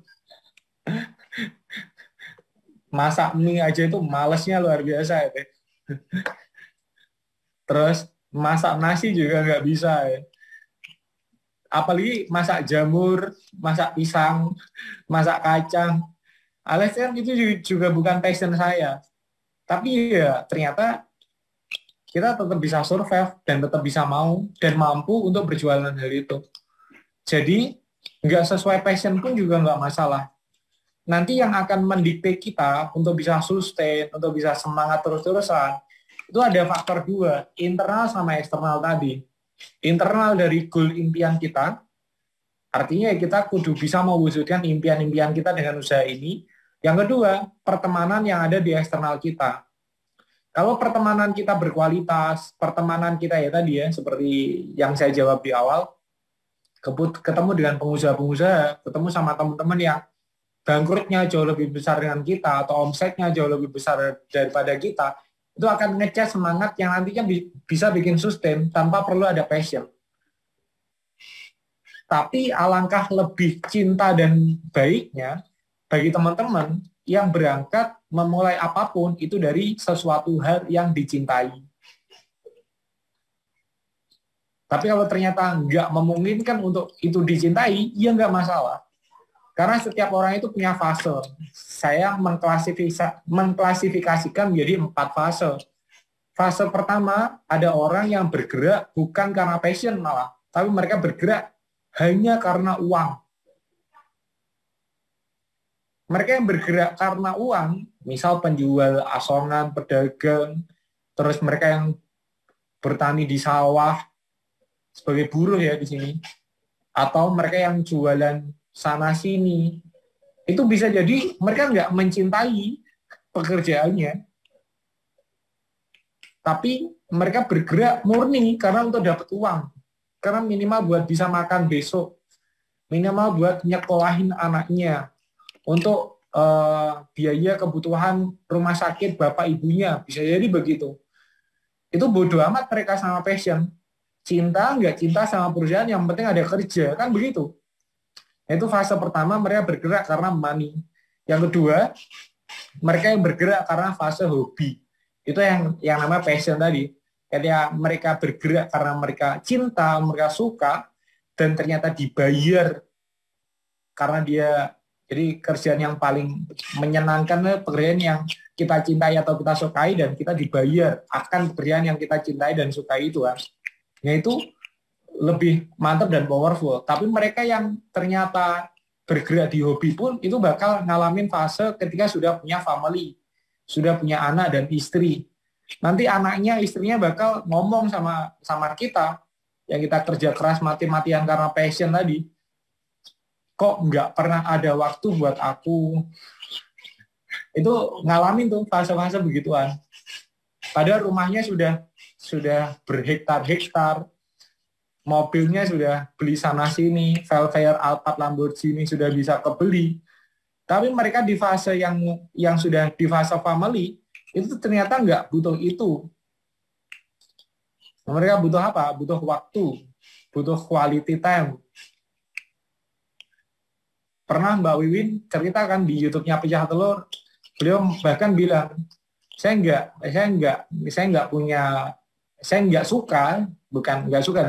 setuju dengan kalimat quote yang lebih baik saya menangis di Lamborghini daripada saya menangis di motor butut gitu ya, kurang lebih begitulah. Kan ada kan quote, lebih baik kita menangis di mobil tapi mobilnya Lamborghini daripada kita menangis di motor, kurang lebih begitu. Tapi bagi mereka yang sudah di tahap family, mau nangis dimanapun itu ya nangis, tetap sedih, tetap kan. Jadi ya bodo amat. Bahkan Mbak Wiwin mengatakan, saya lebih suka, lebih senang kalau saya dibonceng naik Vespa sama Kang Dewa daripada saya dibonceng naik Mini Cooper sama Kang Dewa. Nah, itu bagi orang-orang yang Miss Queen gitu ya bergejolak mestian. Masa toh Mbak? Masa iya panas-panas, hujan-hujan lebih senang dan suka. Tapi mereka yang sudah fase money selesai, hobi selesai, ya family otomatis yang jadi rujukannya. Yang apapun kerjaan itu harus nyambung sama keluarga, harus nyambung sama anak dan istri. Karena fase orang kan berbeda. Nanti fase yang terakhir itu fase legacy. Legacy itu yang patokannya udah bukan soal uang, bukan soal materi, bukan soal hobi, bukan soal passion, bukan soal tentang istri kita atau anak kita tapi mereka udah ngomongin soal peradaban gitu ya. Mereka sudah ngomongin soal umat, mereka sudah ngomongin soal nanti ketika meninggal yang diwariskan apa. Itu fase kehidupan. Jadi jalanin aja nggak masalah, nggak melulu harus berpassion dulu. Begitu jawabannya Mbak. Nah, ini ada yang raise nih. Oh iya ya. Ada yang raise hand, Kak Irul. Siap. Langsung aja. Ya, Assalamualaikum Mas Bagas. Waalaikumsalam. Ya, telepon Kak Mimin. Ya, Kak, langsung aja Kak. Gini Mas Bagas, gimana sih Mas? Kasih rahasia dong Mas untuk mudah jualan di online gitu Mas. Soalnya aku selama ini tuh jualan lewat offline ya Mas. Kayak kurang bakat gitu Mas, jualan kayak di Facebook, di Instagram gitu Mas. Ya, paling enggak ya lewat WA itu Mas. Selama ini ya ngejualnya lewat offline Mas. Dan ya, laku Mas di offline. Kenapa? Dan di offline laku. Jadi omong ke omongan teman gitu. Siap. Kalau saran saya Mas, kalau ternyata lebih laris atau kita punya kecintaan kita di offline, semisal kita punya waktu 24 jam, atau kita bagilah, semisal kita bekerja totalitas itu 100%, saran saya 70% tetap di offline, 30% baru online-nya. Gitu. Karena bisa jadi ketika kita coba meninggalkan offline, lalu kita fokus belajar online, kita nanti bisa jadi ya nggak menemui roh yang sama, nggak mempunyai semangat yang sama. Ketika kita ternyata sudah laku dan laris di offline, meskipun tetap harus dilakukan offline dan online, tapi offline-nya yang mungkin hari ini 100% kondisinya dikurangin aja, tapi jangan dikurangin berlebih. 70% tetap di offline, nanti yang online, misalnya kita sedang melakukan aktivitas offline, itu difoto, Mas. Minta aja ke temen atau selfie aja sendiri, pakai tongsis gitu ya, dan semacamnya. Ketika kita offline, foto aja kegiatan aktivitas kita selama offline untuk diupload di online. Itu ada, Mas. Cuman itu toh nanti mereka bakal ada interaksi, Mas. Karena kita akan rutin upload kan. Jadi ketemunya di online itu bukan murni jualan, sharing tentang kehidupan marketing atau penjualan kita di offline. Ini misal ya, ada salah satu tim kita yang dia tak suruh untuk jualan offline. CFD-an. Terus lah itu ketika CFD ngasong kan, terus itu asongannya di CFD itu di foto-foto aktivitas dia di CFD-an itu, jualin, ngomong ke orang, kenalan sama orang, dia ceritakan di online-nya. Saya hari ini ditolak, total ada 13 kali penolakan. Total saya hari ini ditolak karena poinnya adalah A, B, C, D. Saya ditolak bukan karena mereka risih karena saya berjualan. Itu diceritakan. Jadi kerjaan dia di offline itu diceritakan di online.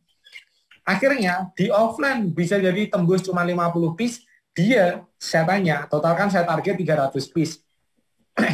Terus saya tanya, kamu offline terus, hampir setiap hari itu offline. Terus saya tanya, kok nggak pernah laku banyak, tapi kamu kok tembus 300 piece? Terus dia bilang, offline saya cuma buat pencitraan, Mas. Dan ternyata dapat penjualannya dari online. Nah, mungkin Mas di sini offline-nya sudah jalan, tapi lupa untuk didokumentasikan di online.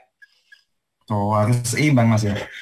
Soalnya saya untuk offline itu biasanya saya bawa kerja, Mas.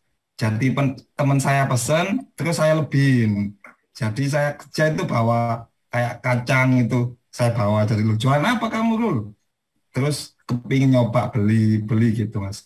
Nah, jadi selama ini Mas, saya ngejual itu 8 karton itu mau habis tinggal separuh mungkin, Mas. Itu lewat offline, kan saya kebetulan kerjanya di lapangan. Ya iseng-iseng saya bawa gitu, Mas. Maksudku itu apa ya? Untuk jualan offline jalan, online juga jalan gitu, Mas. Soalnya kalau di Instagram, di Facebook itu apa ya? Jarang yang beli, Mas. Mulai nggak ada yang komen WA, gitu. Kenapa, Mas? Ya tadi, mulai aja dari WA dulu. Ya, WA yang sering itu lewat WA. Iseng-iseng buat status gitu aja sih. Maksudnya itu biar bukan WA aja, Mas, kayak Facebook, Instagram. Itu agak apa ya? Agak susah jualannya, Mas. Maksudnya itu lebih cepat di WA. Bikin dulu aja, Mas. Bikin dulu aja misal TikTok, bikin dulu aja akun Instagram, bikin dulu aja akun Facebook. Nah, yang paling penting itu bukan di mana platformnya, tapi yang paling penting adalah terjual atau enggak.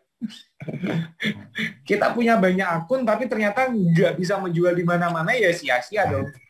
Tapi kita punya aja itu semua platform kita punya. Setelah itu, kita ketika tadi ya, Mas bilang ke kantor, ke lapangan, bawa karton, bawa cemilan, dan semacamnya, itu dokumentasikan, Mas. Videoin ketika mereka ngambil, ketika mereka makan, ketika mereka ngemil, suruh nyeplos gimana rasanya. Tapi di videoin, atau sambil di selfie lah, atau kita ngevlog lah sama mereka. Ngevlog sama customer saya nih.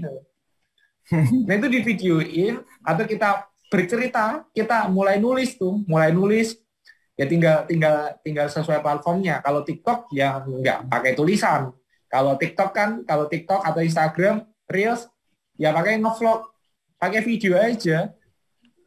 Gimana responnya? Atau kita bikin challenge makan kacang cepet-cepetan, misal begitu. Jadi intinya gini loh, kalau di online itu, sosial media dari namanya aja itu tempat untuk bersosialisasi, bukan untuk tempat kita selling, kan begitu.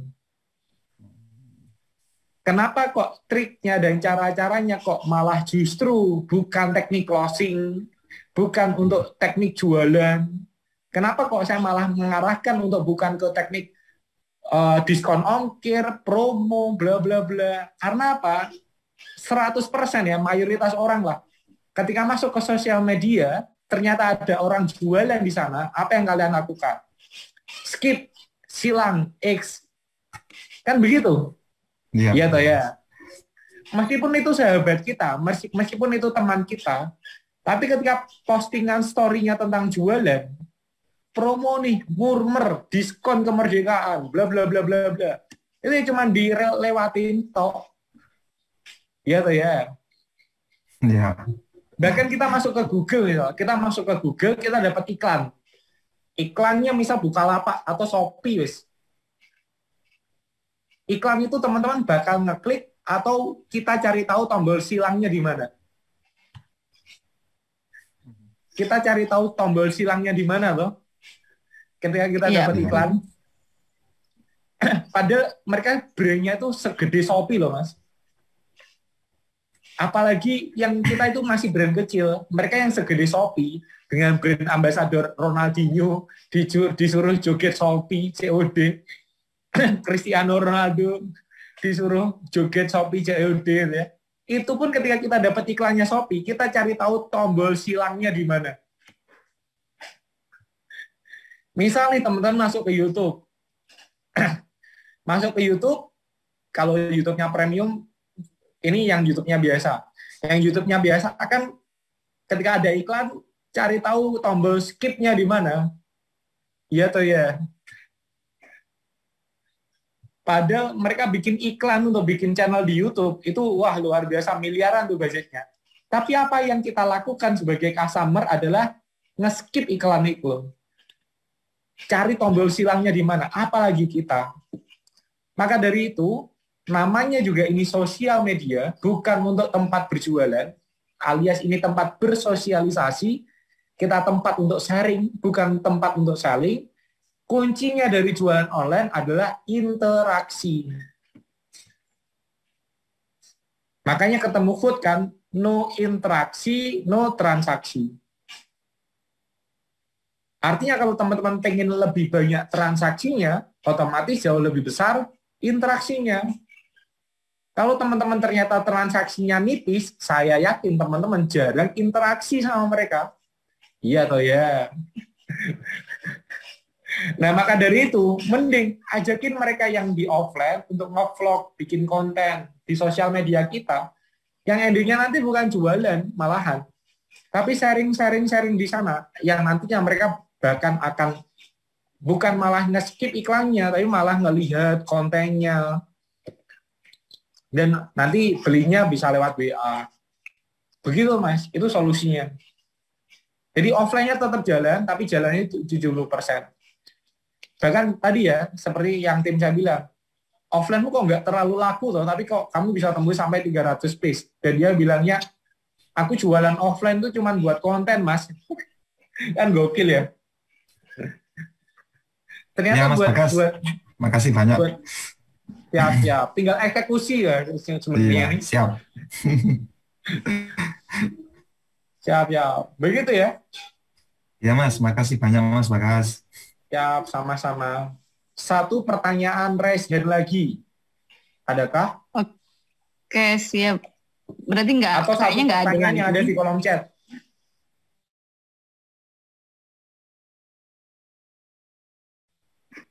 Siap, gak apa-apa, Mbak. Oke, dari pertanyaan dari Kak Indana Rafeipa. Mas Bagas, saya mau tanya bagaimana cara menentukan saluran distribusi yang tepat. Itu, Mas. Siap. Gak ada yang tepat di bisnis ya. Kalau saran saya, mending hajar bleh semua yang kita tahu. Misal, ternyata saluran distribusi yang tepat itu lewat online, ya tetap di online. Kalau ternyata saluran distribusinya tepatnya di offline, ya hajar boleh di offline. Jadi di bisnis itu nggak ada yang menurut saya tepat. Kita harus trial, kita harus uji, kita harus ukur. Karena bisa jadi saya cocoknya itu bisnis di reselleran. Karena emang basic saya itu nge-influence orang, ngasih solusi ke orang gitu loh. Kalau ternyata teman-teman nggak bisa ngasih solusi ke orang lain, ternyata merekrut reseller ada masalah, terus tanya ke kalian nggak tahu solusinya di mana, ya nanti juga kelimpungan akhirnya. Apalagi reseller itu tanyanya bukan ke personal, lewat Japri itu nggak masalah. Nah kalau pertanyaannya di umum misal, di grup, atau di Zoom seperti ini, dan kita nggak punya stok solusi, akhirnya kita gelagapan tuh, dan akhirnya malah membuat kita juga, reputasi kita juga meredup, brand kita ikut turun. Tapi kalau ternyata kita punya solusi, kita bisa menginfluence orang, kita bisa mengarahkan orang, kita bisa mensupport, menyemangati orang, hajar boleh. Karena kaitannya kalau kita memilih sistem reseller, itu kan memilih sistem berpartner dengan manusia. Beda dengan retail. Retail itu saya ketemu dengan salah satu brand besar, yang omsetnya di retail itu sampai 30 miliar per bulan. Ngeri ya. Omsetnya itu 30 M per bulan. Dan beliau bilangnya gini, Pak, masalahnya Mas Bagas itu apa? Ya saya bilang, masalah kita itu di manusia. Manusia itu kan, karena kita pakai reseller, masalahnya ya soal masalah mundur tanpa berita, ada baper-baperan, dan semacamnya. Tapi kalau di retail, masalahnya sama apa? Masalahnya itu sama nyolong, pencurian, stoknya tiba-tiba hilang. Mereka hadapin sama preman-preman. Nah, saya ketika dikasih tahu begituan, kan ada preman-preman, ada macam-macam lah, sogok menyogok, suap menyuap, gitu ya. Itu saya langsung, sepertinya ini nggak cocok untuk saya. Karena semisal saya digebukin sama preman atau dipalak sama preman, saya lebih beli, wis mending nyoh-nyoh, PPN wis gak apa-apa wis. Yang penting saya selamat, saya bilang gitu. Jadi tergantung teman-teman punya keahlian atau punya keunggulan di mana, hajar dulu di sana. Tapi paling seru itu di trial dulu, setelah itu ketika ada errornya kita evaluasi. Lalu kita trial lagi, ketika error lagi evaluasi. Itu trik yang biasanya kita lakukan. Jadi nggak melulu semuanya hajar boleh reseller, retailer, offline, online. Karena tadi ya sifatnya marketing itu bukan pakai atau, tapi pakai dan. Jadi nggak boleh pakai prinsip Facebook atau WA ya Mas, atau marketplace atau di TikTok Shop ya Mas. Jawabannya adalah pakai dan. Jadi kita nggak boleh pakai offline tok tanpa ada online-nya, dan kita nggak boleh online tok tanpa ada offline-nya. Jadi semuanya kalau marketing itu sifatnya dan. Facebook dan grup Facebook dan Messenger dan Instagram dan Reels dan DM dan landing page dan website dan SMS dan baliho dan brosur dan banner dan offline dan semacamnya. Itu tergantung kita punya traffic, punya resource, kita punya model, kita punya SDM sekuat apa, sebesar apa. Semoga membantu dan semoga menjawab. Ya, ini udah benar-benar terakhir ya Mas, nggak ada lagi ya? Atau ada lagi emangnya Mbak yang lainnya? Ini ada yang raise hand Mas, gimana? Gak apa-apa, satu lagi wis, aman. Oke, mantap nih. Satu Kami lagi, ini ya. salah satu reseller. Tapi sebelum raise hand atau sebelum bertanya, disiapkan dulu ya pertanyaan terakhir. Mimin silakan kalau ada promo atau info yang mau disampaikan. Lalu link Bitly-nya Mbak di reminder lagi di kolom chat. Oke, baik. Suara aku jelas ya Mas ya? Jelas. Teman-teman silakan ya. Yang penanya terakhir yang raise disiapin dulu pertanyaan. Mimin mau ngasih info dulu. Monggo disimak. Ini untuk semua teman-teman yang masih ada di seminar malam ini khusus promonya dan nggak ada promo setelah malam ini. Pokoknya Mimin kirim link Bitly-nya dan hanya untuk yang join dan malam ini pastinya. Promo bulan Agustus, teman-teman kalau misalnya paket pasukan yang tadi udah dijelasin Mas Bagas, manfaatnya salah satunya ada diliput tim YouTube Pecah Telur pastinya. Ini teman-teman cuma order 150 pieces aja karena biasanya di hari normal itu 200 pieces. Kemudian ada diskon ongkir 17% dan itu dapat harga terendah pastinya. Benefitnya banyak banget. Kalau misalnya teman-teman mau join paket yang reseller, karena paket pasukan sama reseller itu beda, teman-teman order minimal 75 pieces aja. Biasanya 100 pieces, tapi ini di diskon 25 pieces jadinya 75 pieces. Dan dapat diskon lagi, diskon ongkir 45%, kurang apa lagi nih. Jadi ini benefitnya reseller sama pasukan pastinya beda, juga harganya beda. Dan ini ya teman-teman, ini terbatas hanya malam ini aja dan khusus yang join pre-Zoominar malam ini gitu. Oke. Siap. Langsung di kolom chat ya linknya. Kita tersambung di sana bebarengan. Kita langsung ke penanya terakhir. Ya, siap. Langsung Kak Ami nih. Kak Ami adalah salah satu reseller dari Tangerang. Silahkan Kak Ami. Udah bisa belum ya? Kayaknya udah bisa. Oke, siap. Oke. Assalamualaikum Mas Bagas. Mau tanya nih, kalau misalnya kita mau masukin produk kita ke kafe, itu cara edukasi ke kafenya itu gimana ya? Terus kan biasanya kan maksudnya mereka kan pasti pengen tuh mentingin produk mereka sendiri gitu kan. Untuk cara kita kayak ngobrol, ngelobinya gitu-gitu gimana ya supaya ibaratnya win to win gitu. Kalau saya pakai cara simpelnya itu ketemu sama decision maker yang ada di kafe itu. Ini berlaku bukan hanya untuk kafe ya. Kalau teman-teman mau nitipin ke suatu tempat, offline khususnya, swalayan, supermarket, pusat oleh-oleh, mart-mart yang besar, kafe-kafe, retail-retail, ketemu sama yang decision maker, Mbak. Karena bisa jadi yang decision maker kan belum tentu owner. Jadi ketemu aja sama yang decision maker. Jadi jangan ketemunya itu sama kasir, sama karyawan-karyawan yang biasa itu jangan. Ke mereka itu tanya, Mas, di sini yang punya keputusan, pengambil keputusan untuk produk masuk ke sini, itu siapa? Oke. Setelah itu, minta nomor WA-nya. Minta nomor WA-nya, chatan di WA, ajakin silaturahim, ngobrol ketemu, tapi yang diobrolin dan ketemu, itu tentang apa? Ngebahas kafenya, ngebahas warungnya. Mirip-mirip orang sedang meliputan wawancara itu loh, Pak. Oh iya. Tips sukses agar bisa seperti kafe ini seperti apa, Pak? Begituan lah. Ya semi-semi menjilat ya. Kan di sisi lain kita nggak kenal sama mereka. Masa iya tiba-tiba kita langsung nyodorin, Pak ini saya punya produk bla bla bla. Ya tetap kita puji, kita apresiasi pencapaiannya, kita apresiasi. Terus mereka sukanya apa, mereka senang hobinya apa.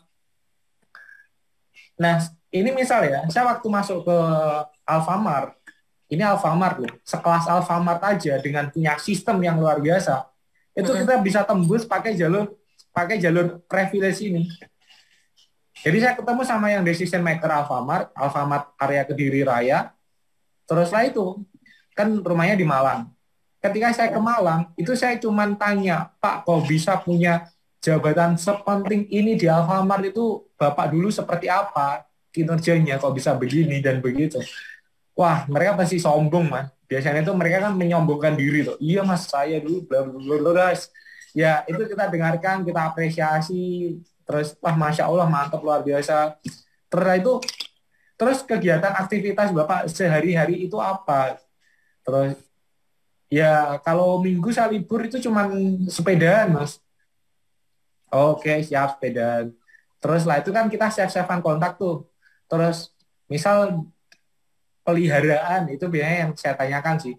atau kesukaan bolanya apa, peliharanya apa, ngobrol lah, ngobrol ngalor ngidul soal masalah kecintaan dia itu apa. Kalau olahraga ya kita langsung tembak.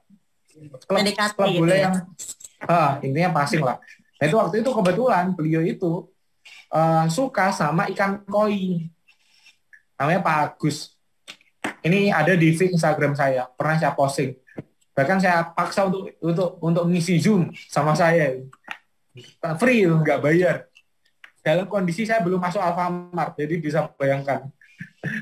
Saya belum masuk ke Alfamart, saya belum negosiasi, tapi saya udah akrab sama beliau. Bahkan beliau itu tak paksa buat ngisi di kelas di Zoom, kita bikin Zoom seperti ini, terus Pak Agus kita undang.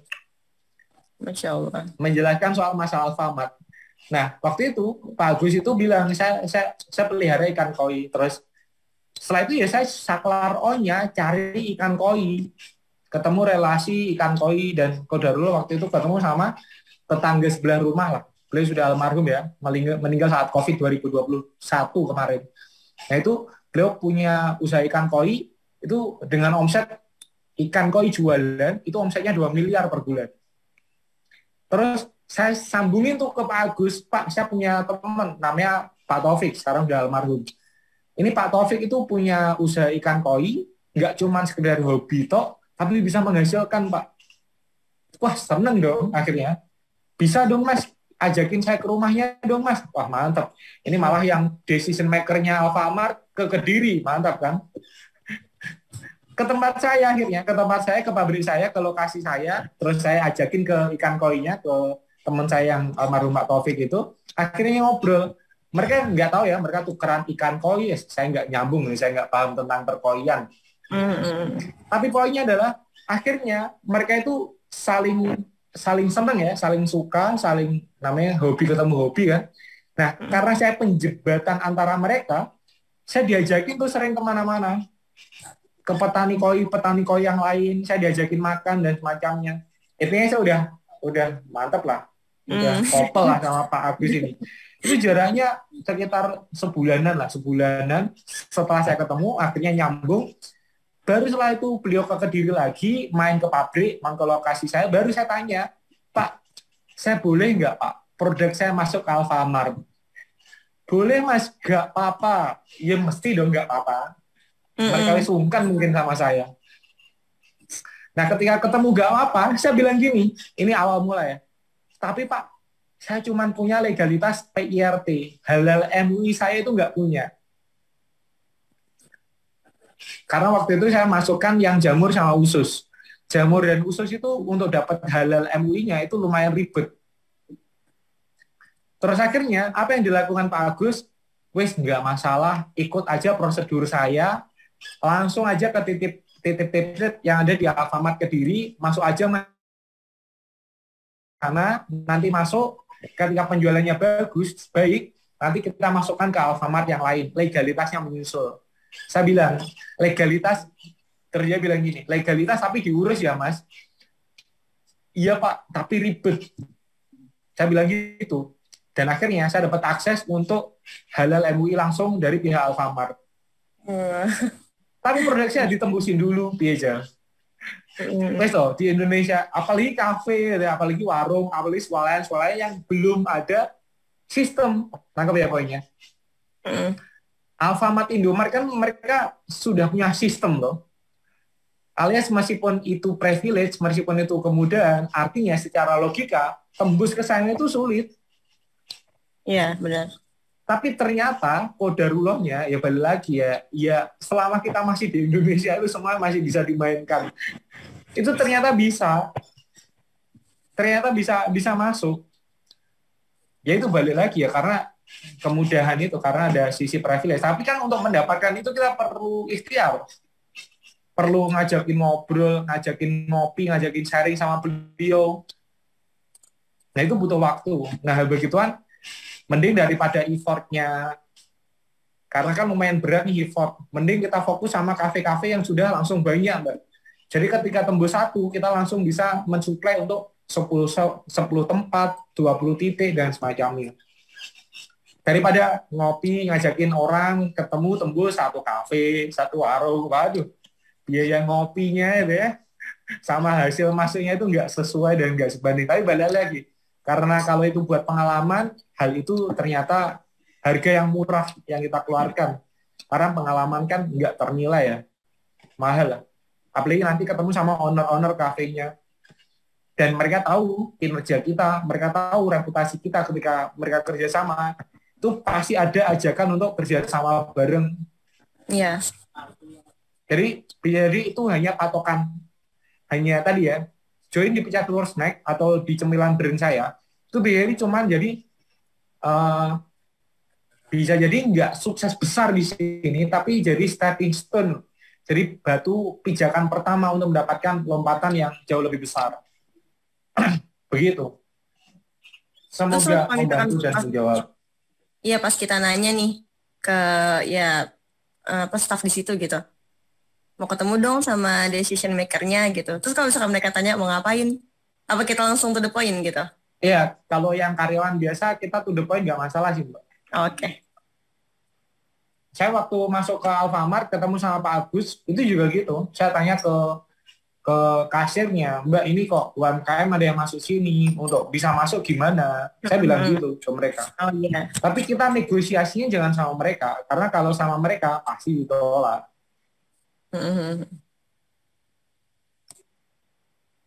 Begitu jawabannya. Ya oke Mas Bagas, makasih banyak. Siap, sama-sama. Oh info juga nih buat teman-teman. Kalau yang mau cari pecah telur di Tangerang bisa ke kita. Nah tuh, monggo silakan hajar bleh. Yang dekat Tangerang daripada kejauhan ongkirnya di Kediri. Iya benar. Langsung ke Mbak Ami. Dan tadi BTW ya ada yang nggak punya modal. Oh iya. Pinjam stoknya Mbak Ami aja nggak masalah. Dropship aja Mbak Ami, nanti dibimbing sama Mbak Ami sama pusat juga. Aman. Insya Allah awal bulan kita restock lagi. Ya. Siap. Ini Mimin dengar dan Mimin tagih loh ini nanti ke Kak Ami. Oh iya, oke. Siap Min. Iya. Ini nomornya Kak Ami nggak apa-apa dikirim ulang di kolom komentar. Siapa tahu nanti teman-teman yang dari Tangerang dan sekitarnya bisa hubungi Kak Ami kalau misalnya butuh pecah telur untuk konsumsi sendiri ataupun mau join reseller ataupun dropshipnya Kak Ami ya. Ya oke. Makasih Mas Bagas, makasih Mimin. Siap, sama-sama Mbak. Ini udah kita terakhir banget ya Mas. Video bebarengan.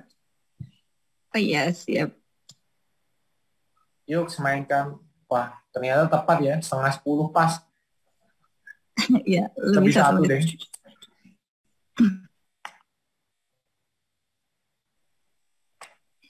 Silakan di-unmute dan di videonya dinyalain. Kita hajar play dan foto.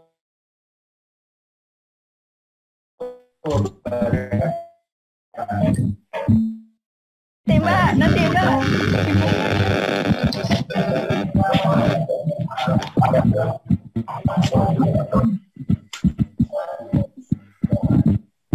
Kita mulai ya. Siap. Kita foto bebarengan dulu. Tangannya mengepal ke arah kamera begini. Siap. Sudah difoto Mi? 3, 2, 1. Foto. Sudah? Sudah. Kita video Mas. Siap. Kita lanjut dengan jargon seperti biasa. Saya bilang pecah telur snack. Mantap. Begitu ya. Siap. 3, 2, 1. Pecah telur snack. Mantap. Terima kasih teman-teman semua. Terima kasih atas perhatian. Terima kasih Mas Bagas. Kita langsung tersambung di Terima chat kasih ya. Mas Bagas. Klik aja yang di kolom chat.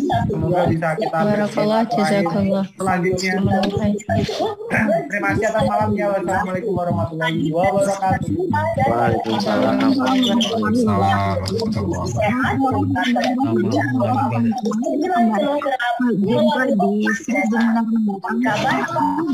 Kelima Presiden Jokowi kalau misalnya teman-teman mau dapat informasi tentang seminar mendatang tetap ada di grup sharing ya teman-teman apapun teman-teman jangan ini enggak udah biar mati sendiri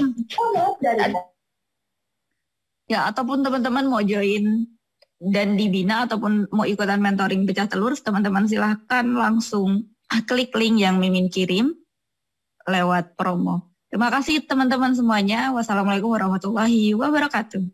Waalaikumsalam warahmatullahi wabarakatuh.